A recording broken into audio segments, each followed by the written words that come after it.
जय श्री राधा रानी सरकार की, जय श्री कृष्ण भगवान की, जय परिवर्तनी एकादशी व्रत की। मंदिर श्री बंसी वाले महात्मा यूट्यूब चैनल की ओर से हम आप सभी भक्तों का हार्दिक अभिनंदन करते हैं। आज हम आपको भाद्रपद मास के शुक्ल पक्ष की परिवर्तनी एकादशी के व्रत की कथा को सुनाने जा रहे हैं। इस वर्ष 2023 में भाद्रपद मास के शुक्ल पक्ष की परिवर्तनी एकादशी का व्रत 26 सितंबर दिन मंगलवार को रखा जाएगा। किसी चैनल पर यह बताया गया है कि परिवर्तनी एकादशी का व्रत 25 सितंबर दिन सोमवार को है, लेकिन 25 सितंबर दिन सोमवार को एकादशी का व्रत नहीं रखा जा सकता, क्योंकि एकादशी का व्रत उसी दिन रखा जाता है जिस दिन सूर्य उदय होने के समय एकादशी तिथि हो। लेकिन 25 सितंबर सूर्य उदय होने के समय सुबह दशमी तिथि है और दशमी तिथि के साथ वाली एकादशी का व्रत कभी नहीं किया जाता। तो परिवर्तनी एकादशी का व्रत 26 सितंबर दिन मंगलवार को ही रखा जाएगा, क्योंकि 26 सितंबर मंगलवार को ही सुबह सूर्य उदय होने के समय एकादशी तिथि है। तो अब हम आपको परिवर्तनी एकादशी के व्रत की कथा को सुनाने जा रहे हैं। परिवर्तनी एकादशी को पद्मा एकादशी के नाम से भी जाना जाता है। तो परिवर्तनी एकादशी के व्रत की कथा इस प्रकार है। धर्मराज युधिष्ठिर भगवान श्री कृष्ण जी से कहने लगे हैं कि हे प्रभु, हे केशव, भाद्रपद मास के शुक्ल पक्ष में जो एकादशी होती है उसका क्या नाम, कौन देवता और कैसी विधि है, और इस एकादशी की कौन सी कथा है, ये सब कुछ बताने की कृपा कीजिए। भगवान श्री कृष्ण जी कहने लगे हैं कि हे राजन, इस विषय में मैं तुम्हें एक आश्चर्यजनक कथा सुनाता हूँ, जिसे ब्रह्मा जी ने देवऋषि नारद जी से कहा था। नारद जी ने ब्रह्मा जी से पूछा कि हे चतुर्मुख, आपको नमस्कार है। मैं भगवान विष्णु की आराधना के लिए आपके मुख से ये सुनना चाहता हूँ कि भाद्रपद मास के शुक्ल पक्ष में कौन सी एकादशी होती है। ब्रह्मा जी ने कहा कि हे मुनि श्रेष्ठ, तुमने बहुत उत्तम बात पूछी है। क्यों ना हो वैष्णव जो ठहरे। भाद्रपद मास के शुक्ल पक्ष की एकादशी को परिवर्तनी एकादशी कहा जाता है। इसे पद्मा एकादशी भी कहा जाता है। इस दिन भगवान ऋषिकेश की पूजा होती है। यह व्रत अवश्य ही करने योग्य है। सूर्यवंश में मानधाता नामक एक चक्रवर्ती सत्य प्रतिज्ञ और प्रतापी राज ऋषि हो गए हैं। वे प्रजा का अपने औरस पुत्रों की भांति धर्मपूर्वक पालन किया करते थे। उनके राज्य में अकाल नहीं पड़ता था, मानसिक चिंताएं नहीं सताती थी और व्याधियों का प्रकोप भी नहीं होता था। उनकी प्रजा निर्भय तथा धन धान्य से समृद्ध थी। महाराज के कोष में केवल न्याय से उपार्जित धन का ही संग्रह था। उनके राज्य में समस्त वर्णों और आश्रमों के लोग अपने अपने धर्म कर्मों में लगे रहते थे। मानधाता के राज्य की भूमि कामधेनु के समान फल देने वाली थी। उनके राज्य करते समय प्रजा को बहुत सुख प्राप्त होता था। एक समय किसी कर्म का फल भोग प्राप्त होने पर राजा के राज्य में 3 वर्षों तक वर्षा नहीं हुई। इससे उनकी प्रजा भूख से पीड़ित होकर नष्ट होने लगी। तब संपूर्ण प्रजा ने महाराज के पास आकर इस प्रकार कहा। प्रजा बोली कि हे राजन, आपको प्रजा की बात सुननी चाहिए। पुराणों में मनीषी पुरुषों ने जल को नारा कहा है। वह नारा ही भगवान का अयन निवास स्थान है, इसलिए वे नारायण कहलाते हैं। नारायण स्वरूप भगवान विष्णु सर्वत्र व्यापक रूप में विराजमान हैं। वे ही मेघ स्वरूप होकर वर्षा करते हैं। वर्षा से अन्न पैदा होता है और अन्न से ही सारी प्रजा जीवन धारण करती है।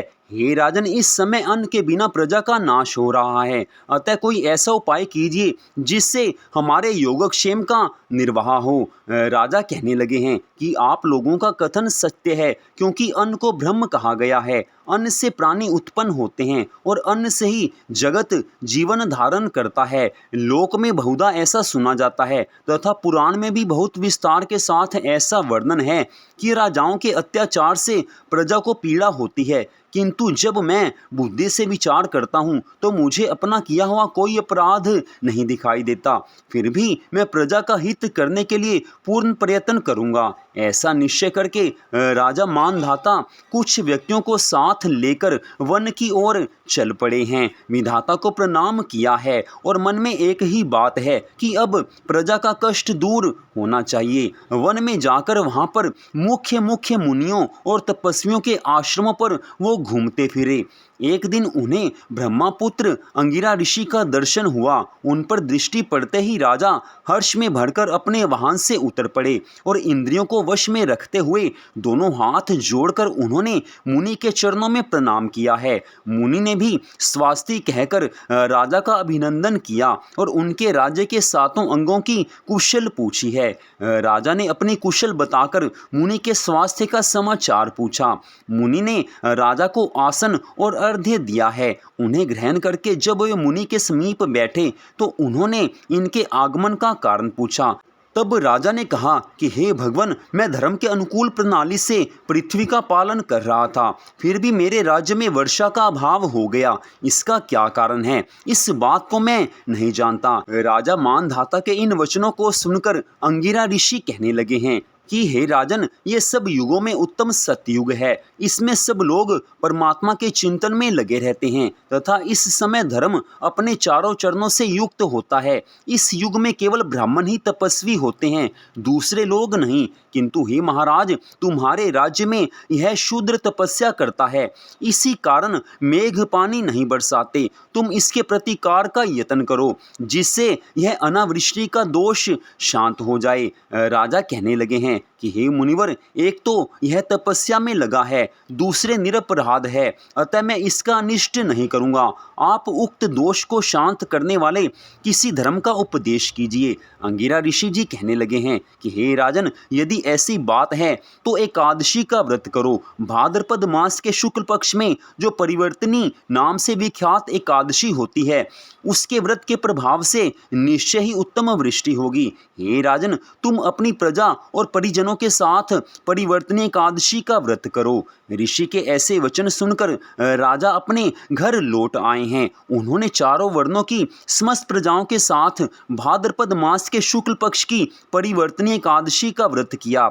इस प्रकार व्रत करने पर मेघ पानी बरसाने लगे, पृथ्वी जल से आप्लावित हो गई और हरी भरी खेती से सुशोभित होने लगी। परिवर्तनी एकादशी का व्रत रखने से सब लोग सुखी हो गए। इतनी कथा सुनाकर भगवान श्री कृष्ण जी धर्मराज युधिष्ठिर से कहने लगे हैं कि हे राजन, इस कारण इस परिवर्तनी एकादशी का व्रत अवश्य ही रखना चाहिए। परिवर्तनी एकादशी के दिन जल से भरे हुए घड़े को वस्त्र से ढककर दही और चावल के साथ ब्राह्मण को दान देना चाहिए। साथ ही छाता और जूता भी देने चाहिए। उस समय ये प्रार्थना करनी चाहिए कि बुधवार और श्रवण नक्षत्र के योग से युक्त द्वादशी के दिन बुध श्रवण नाम धारण करने वाले भगवान गोविंद आपको नमस्कार है, नमस्कार है। मेरी पाप राशि का नाश करके आप मुझे सब प्रकार के सुख प्रदान करें। आप पुण्यात्मा जनों को भोग और मोक्ष प्रदान करने वाले